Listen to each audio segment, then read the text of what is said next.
Hi guys, it's Liam from ThinkTechTips. Today we're going to be having a look at Adobe CS5 Photoshop, and in particular how to use the spot healing brush effectively.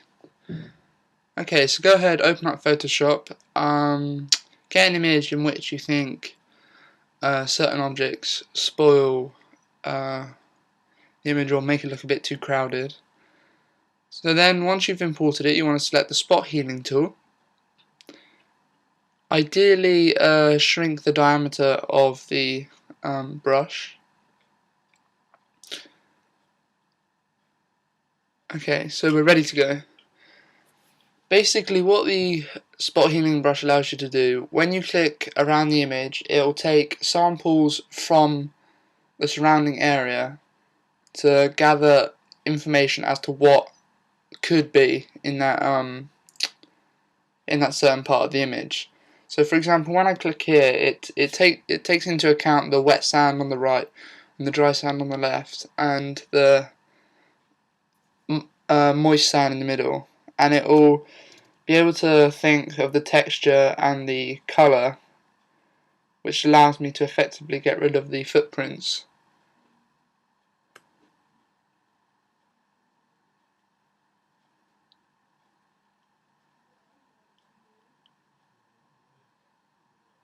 Right, so after a while or so you should be able to see that the footprints aren't really visible now,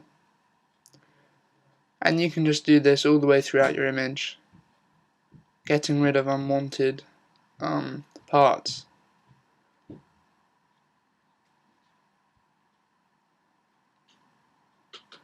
So for example, you might want to try and get rid of that person there, as you may think they might be ruining your image.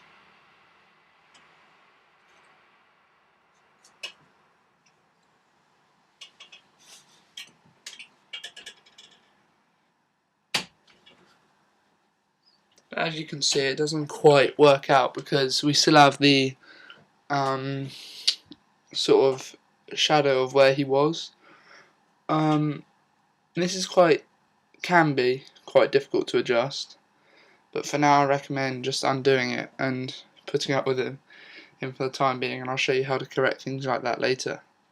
You may also choose to get rid of towers or pylons which sort of don't fit in with the surrounding environment, which I've just done.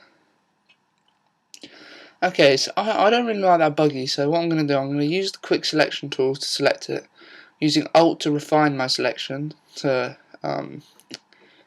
minimize the selection if you will. And then what I'm going to do is I'm going to go Edit, and then Fill, and we're going to fill it with Content Aware.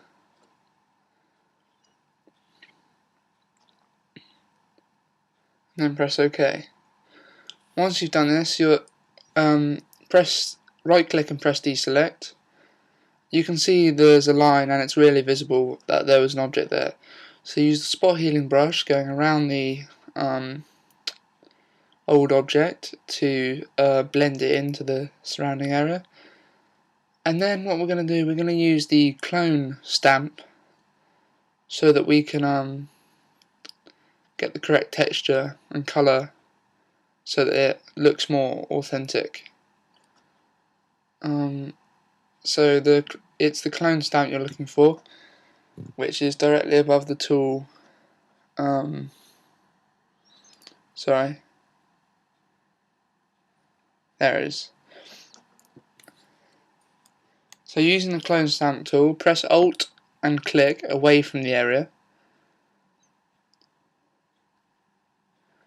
which is the area you want to use, and then as you can see it sort of takes the texture and will paint it into the area in which you'd like it to.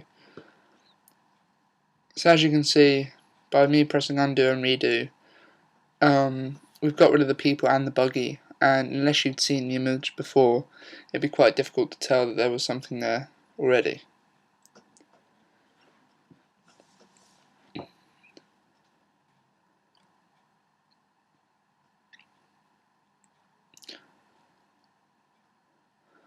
One thing I should point out is, depending on your image, The smaller the diameter of the brush, generally the better the content aware authenticity there is. Also, if you do more clicks, more frequent clicks, then that also improves it, as it's taking many samples rather than opposed to one big one, which doesn't really look all too real. So I'm just going to play around with this for a while. Obviously this is a really quick tutorial, so I'm not being that careful, but I advise you take it about, depending on what image you're editing again, advise maybe you take 10 minutes doing this. But as you can see there, I just got rid of the entire man just by painting all over his body.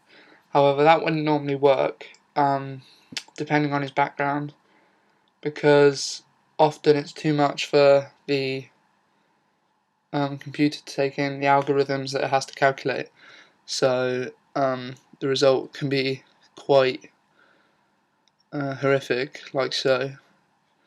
So that is why you never ever want to start painting in Content Aware, because it just won't work. But for smaller objects, such as the one there, it's very easy to manipulate the image and remove any unwanted objects.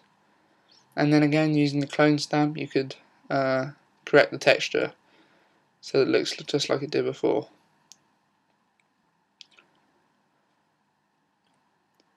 You can view the before and after on our website, download section of the members area, which is absolutely free. Just subscribe and register an account. Okay guys, thanks for watching. That was Liam on Photoshop tutorials. Don't forget to subscribe. Have a great day. Bye.